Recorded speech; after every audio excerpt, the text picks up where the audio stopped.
कांग्रेस ने कोरोना को लेकर श्वेत पत्र जारी किया तो पूरी बीजेपी कांग्रेस पर हावी हो गई। किसी ने कांग्रेस पर राजनीति करने का आरोप लगाया तो किसी ने कहा कि राहुल को ज्ञान नहीं।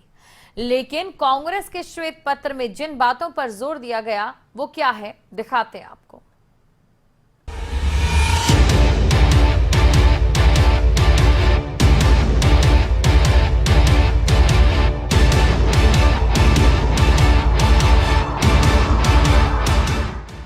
कांग्रेस की तरफ से एक श्वेत पत्र जारी किया गया। अब ये श्वेत पत्र सरकार की नाकामी गिनाने के लिए जारी किया गया या गलतियों का एहसास करवाने के लिए, इसे समझना थोड़ा मुश्किल है। लेकिन राहुल गांधी ने इस पत्र के जरिए सरकार को आगाह भी किया और कोरोना की दूसरी लहर के दौरान पैदा हुए हालातों को फिर से ताज़ा करने का काम भी किया। प्रेस कॉन्फ्रेंस के जरिए राहुल गांधी सरकार को कोरोना की तीसरी लहर के लिए आगाह करते नजर आए और केंद्र से तीसरी लहर के लिए पूरी तरह तैयार रहने की अपील भी की। खास तौर पर इस श्वेत पत्र में 4 बिंदुओं पर ध्यान दिया गया। पहले बिंदु में तीसरी लहर की तैयारी पर जोर दिया गया, तो दूसरे बिंदु में गरीबों, छोटे व्यापारियों को आर्थिक मदद देने पर जोर दिया गया। वहीं तीसरे बिंदु में कोविड मुआवजा कोष बनाने की अपील की गई। इसके अलावा चौथे बिंदु में पहली और दूसरी लहर में गलतियों का कारण पता लगाने की अपील की गई और ये भी कहा कि सुनिश्चित ये भी किया जाए कि आगे ये गलतियां ना हो। ये नहीं समझता कि भैया आपने 2 महीने बाद किया या 3 महीने बाद किया या 4 महीने बाद किया, वो आपको इन्फेक्ट करेगा। अगर उसको रास्ता मिलेगा वो इन्फेक्ट करेगा।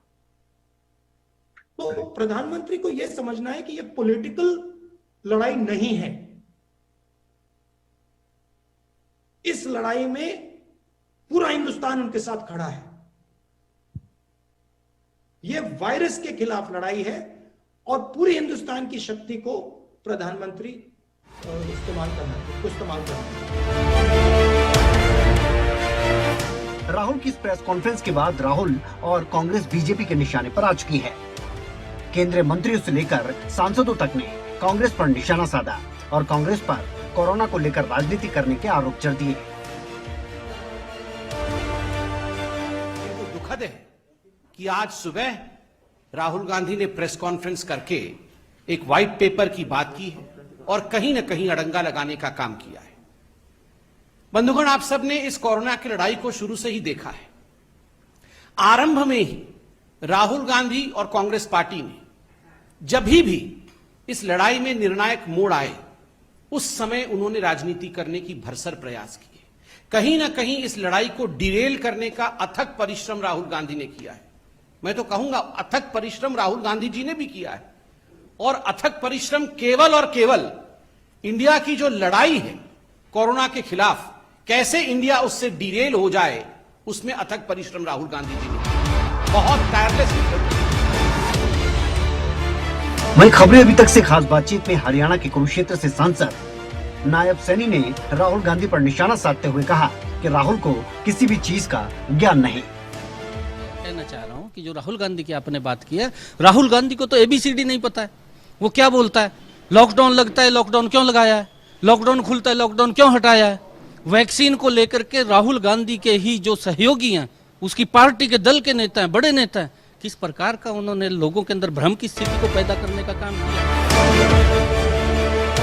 इसमें कोई दो राय नहीं कि दूसरी लहर के बीच जो हालात पैदा हुए थे उन्हें भुलाना बेहद मुश्किल है और उन्हें दोबारा भविष्य में कोई याद भी नहीं करना चाहेगा। लेकिन तीसरी लहर को लेकर जो आशंकाएं जताई जा रही हैं, उसके बाद इसे लेकर देश को तैयार रहना भी होगा, वो भी हर मोर्चे पर। अब इस पर राजनीति हो रही है या तीसरी लहर के लिए तैयार रहने के लिए कोई आपको आगाह कर रहा है, वो बात अलग है। विनय चौधरी, न्यूज़ डेस्क, खबरें अभी तक।